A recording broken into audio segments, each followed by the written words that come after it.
Yo quería empezar un poco con una cosa que ha dicho Sergio al inicio de la charla que me parece interesante y es en la cuestión de, o sea, digamos, de cómo se ha girado el debate o cómo se han girado los espejos, ¿no? A nivel internacional, a nivel de liderazgo de proyectos políticos o de estrategia política, ¿no?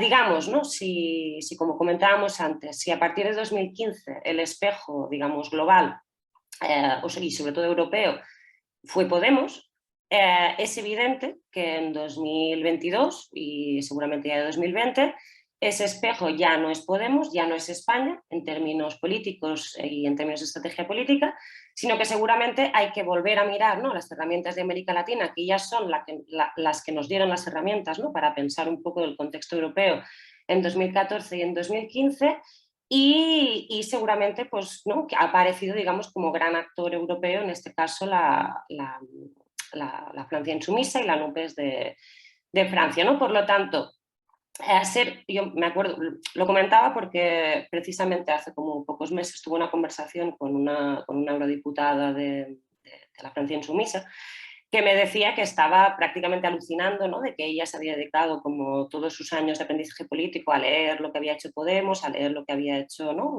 Pablo Iglesias, a leer los libros de Íñigo Rejón, ¿no?, y a leer como de las experiencias que se habían ido en España, y cómo ahora es la primera vez que se encontraba, ¿no?, que la izquierda francesa empezaba a ser como un referente, ¿no?, a nivel europeo, y que de pronto ahora todo el mundo se interesaba, ¿no?, por el proceso francés.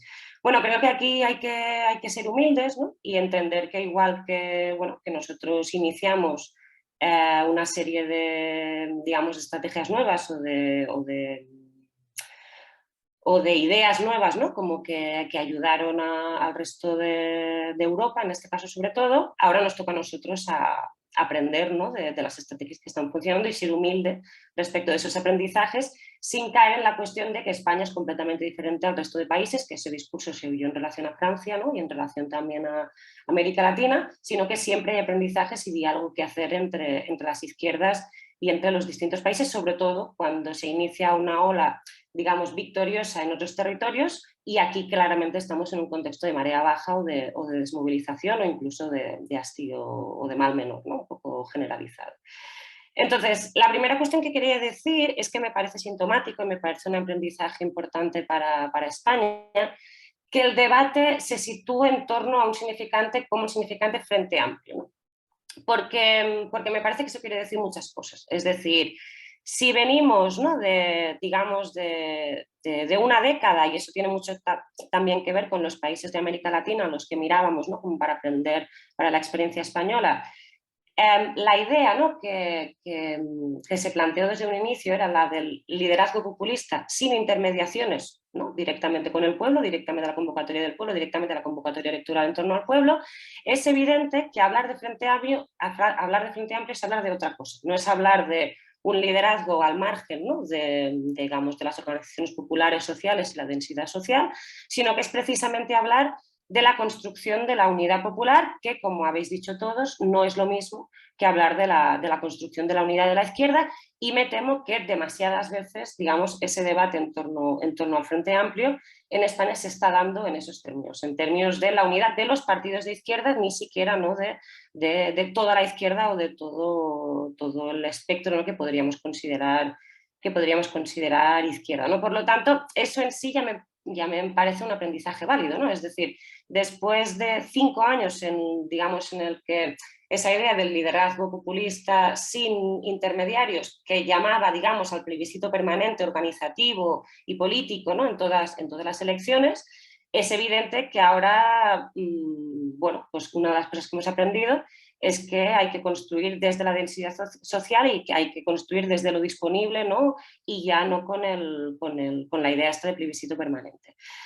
Entonces, partir también de la premisa de la construcción de la unidad popular significa partir de la premisa y acabar con el mantra un poco de la gran catástrofe que significa para España que haya distintas izquierdas, ¿no? Es decir, siempre se plantea como una catástrofe de partida el hecho de las izquierdas están divididas, hay muchas izquierdas diferentes, ¿no?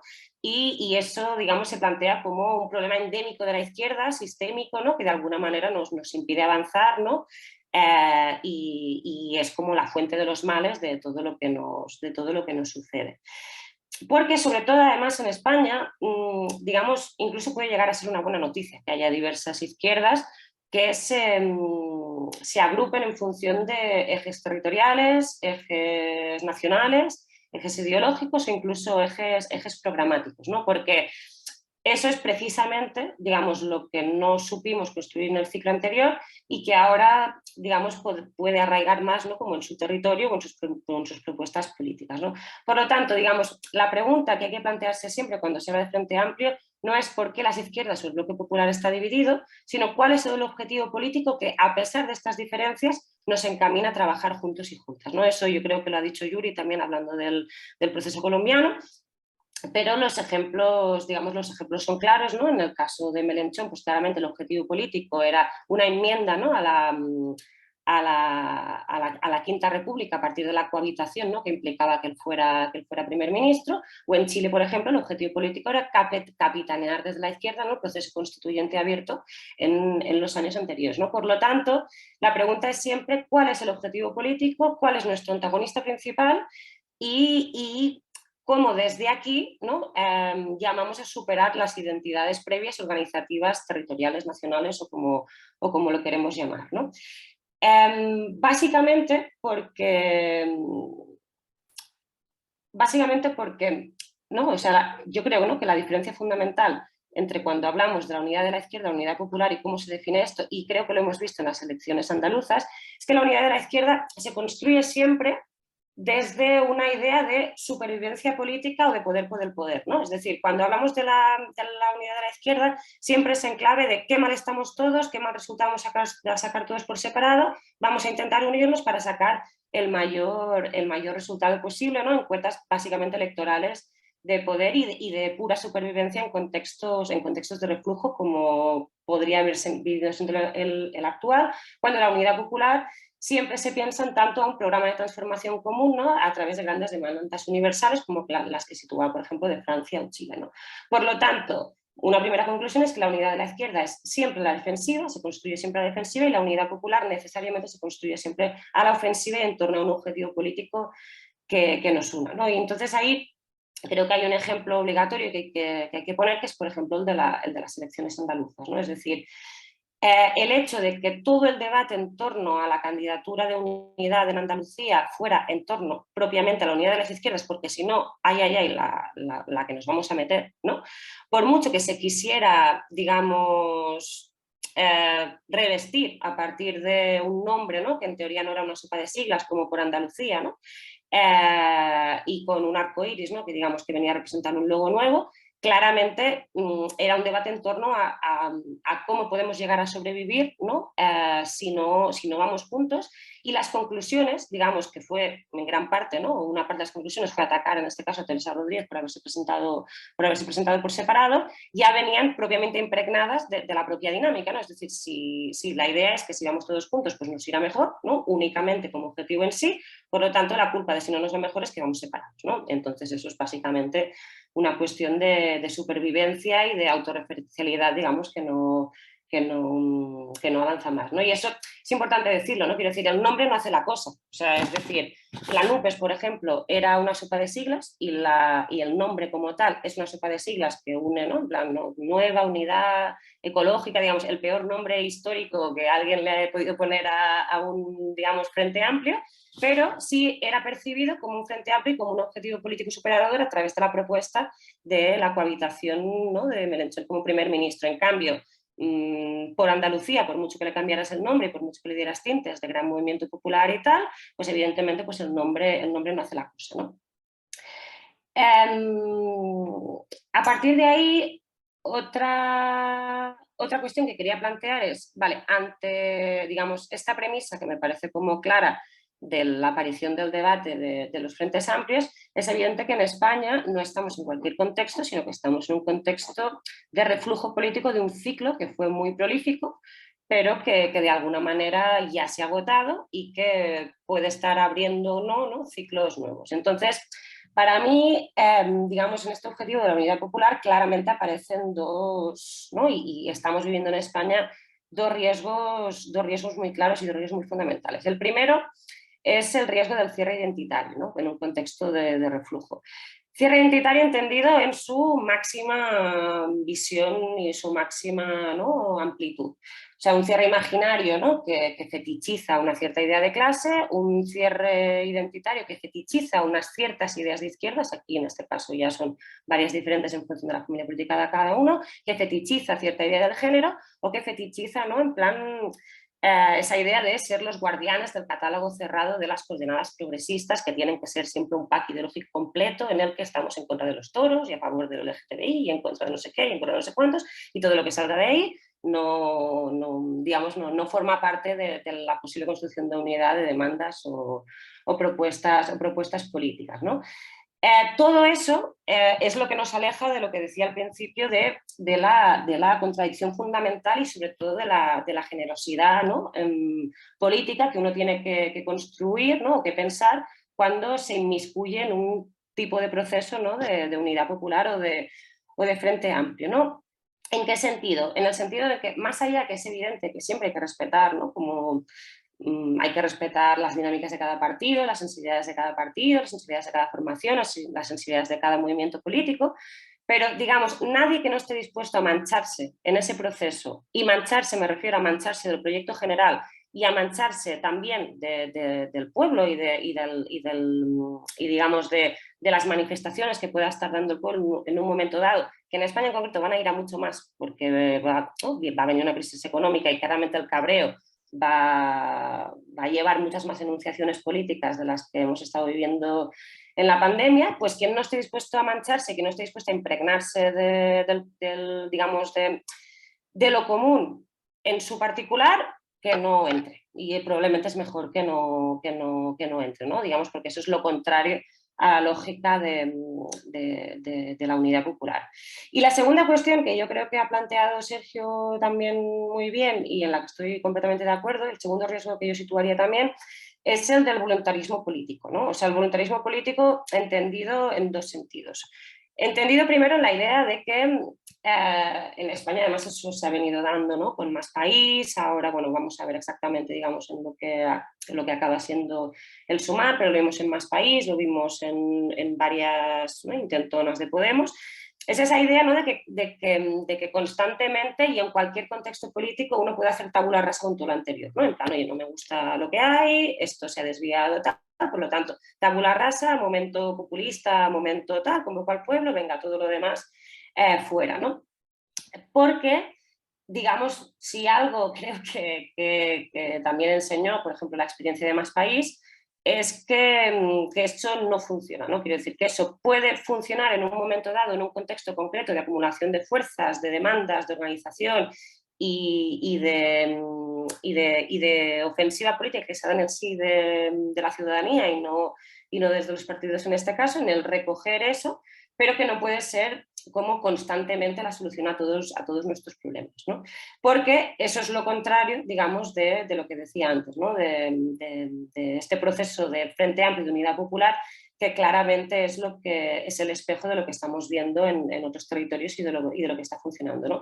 Y no puede ser ajeno, digamos, a las organizaciones que preexisten o a la densidad social y política que existe en el país, sino que tampoco puede ser ajeno al contexto, ¿no? Es decir, digamos, al contexto y a las demandas ¿no?, que están planteadas en el contexto político de cada país. Es decir, no es lo mismo, por ejemplo, plantear un proceso de unidad popular, ¿no?, después de las protestas en Chile, que claramente iban encaminadas, ¿no?, a un modelo constituyente, que hacerlo, pues en concreto en España, por ejemplo, después del 15M, en el que difícilmente se podía hablar directamente del proceso constituyente, sino de crítica a una ruptura de cierto orden establecido y de crítica a una cierta ruptura de la escalera social prometida, ¿no?, para mucha gente, ¿no?, que en este caso unió a muchos sectores que históricamente, digamos, no habían estado organizados y no se habían sentido interpelados, ¿no? Por lo tanto, uno hace política con la materia prima disponible y con la ruptura del orden o la ruptura de los consensos disponibles, pero no se los puede inventar de forma voluntarista, ¿no? Que creo que eso es lo que Sergio decía para Colombia, en lo que estoy absolutamente de acuerdo. Y la otra cuestión es, en términos de voluntarismo también, es la cuestión del debate sobre el núcleo dirigente, ¿no? de ese Frente Popular, que me parece una cuestión clave. Ese es un debate que plantea mucho, por ejemplo, García Linera cuando hablaba, ¿no? y escribía sobre el proceso de Bolivia, ¿no? de la importancia de preservar, digamos, ¿no? que el núcleo dirigente fuera siempre un núcleo dirigente que mantuviese, ¿no? la representación de lo indígena, de lo popular, ¿no? y de las protestas, ¿no? del agua y de todas, ¿no? las demandas que se habían llevado en este caso, del inicio de ciclo, y que todo lo demás, ¿no? fuera accesorio o fuera, ¿no? en plan eh, adscrito, digamos, a ese núcleo dirigente, pero que siempre de alguna manera se pudiera conservar a pesar de la apertura hegemónica necesaria, ¿no? en cada contexto, que me parece que por lo que habéis contado de Colombia, que me pareció muy interesante, es el mismo debate que seguramente aparecerá en torno, ¿no? a los sectores de la derecha que se hayan podido sumar al proceso colombiano.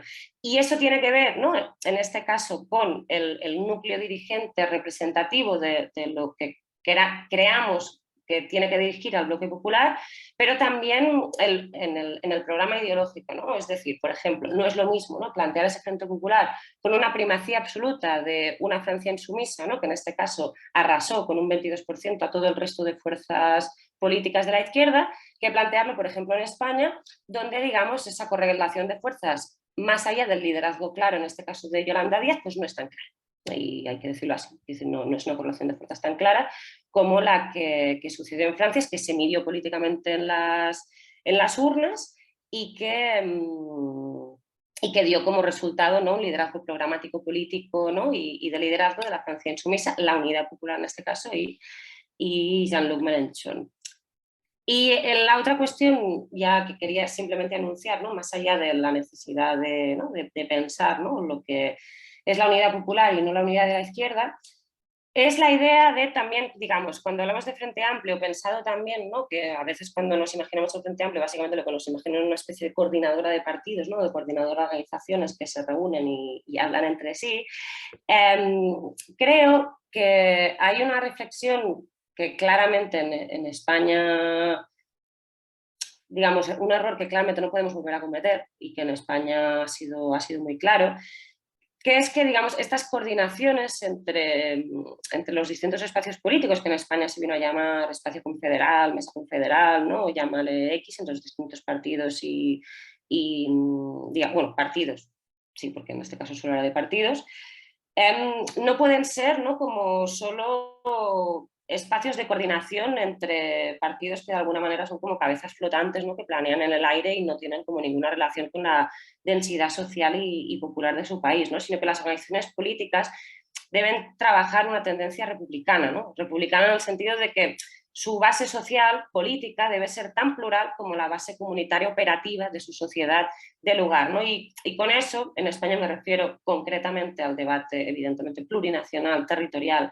y regional, y a otro debate que creo que nos diferencia mucho en este caso de los procesos latinoamericanos, que es la fuerza institucional, ¿no? que tiene el Estado moderno, digamos, en Europa, y que en este caso pues no tiene en Latinoamérica, ¿no? cosa que, yo qué sé, pues que facilita, por ejemplo, las alternancias políticas, pero que a la misma vez dificulta mucho emprender grandes procesos de transformación de una, porque el Estado, digamos, tiene sus inercias, ¿no? y tiene su poder despótico infraestructural que funciona de forma propia, ¿no? Por lo tanto, un aprendizaje claro, ¿no? es que los liderazgos deben ser fuertes, pero no pueden ser únicos, y creo que eso lo ha dicho muy claramente también, ¿no? Sergio hablando de Colombia, y Guillermo también lo ha planteado, ¿no? claramente al hablar de Francia. Y eso nos tiene que llevar, ¿no? al aprendizaje que decía, ¿no? de que el hecho de tener liderazgos territoriales fuertes, de tener contrapesos, de tener, ¿no? en plan arraigo, digamos, en la densidad identitaria y popular, ¿no? de un país tan diferente como España, en el que el hecho de no tenerlo, ¿no? explica en gran parte el surgimiento de movimientos como la España vaciada, ¿no? los movimientos regionalistas o el auge de los nacionalismos e independentismos de izquierdas, ¿no? En toda España. Es evidente que que allí donde ha habido ciertos liderazgos fuertes y donde eso se ha permitido que eso existiera de alguna manera, se ha resistido mejor a este contexto digamos, de baja marea, ¿no? O a este contexto de fin de ciclo que en otros territorios. Y el ejemplo más claro es Mas Madrid, ¿no? Con un arrase político muy claro y de alguna manera, aunque de una forma mucho más humilde, en Comú Podem, que también aguantó su resultado en Cataluña, ¿no? A través como de la organización que ya existía, ¿no? Y para acabar, quería situar entonces en este caso una idea, y es que si algo aprendimos, ¿no? Del ciclo anterior, y creo que si algo tenemos que aprender del ciclo anterior, y si algo diferencia esta estrategia del liderazgo populista sin intermediarios a la estrategia de la Unidad Popular y el Frente Amplio, es que cuando las cosas van bien, y cuando las cosas van viento en popa, uno tiene que pensar siempre, y desde ese momento, con la perspectiva de que todo se puede perder al día siguiente, ¿no? En el sentido de que cada victoria o cada avance cultural, hegemónico, político, organizativo, electoral que se haga, necesita necesariamente ¿no? En plan, o sea, necesita ser de alguna manera arraigado en su contexto político y necesita ser arraigado en forma de organización y de densidad y ¿no? Y de espacios, por ejemplo, como este, ¿no? El que habéis creado en Asturias de pensamiento político, ¿no? Porque si no, es precisamente, ¿no? Cuando las cosas van bien y cuando todo va, digamos, viento en popa y tenemos un objetivo político claro y cuando todas las coordenadas que he ido intentando comentar antes se cumplen, ahí, digamos, la unidad siempre es mucho más fácil, pero cuando las cosas empiezan a ponerse feas y cuando hay quiebres de expectativas, ¿no? Como por ejemplo ha pasado también en las elecciones legislativas con la NUPES o como pasó, digamos, en 2016 con Unidas Podemos cuando no se logró el sorpaso al Partido Socialista, es cuando las fricciones empiezan a estallar. Y si no existe absolutamente nada en lo que refugiarse, desde lo construir o desde lo que asentar, digamos, las victorias pasadas para las victorias futuras, siempre, ¿no? Vamos a obligar a las generaciones siguientes a estar en este ejercicio permanente de tabula rasa y de erial político, ¿no? que creo que nadie se merece.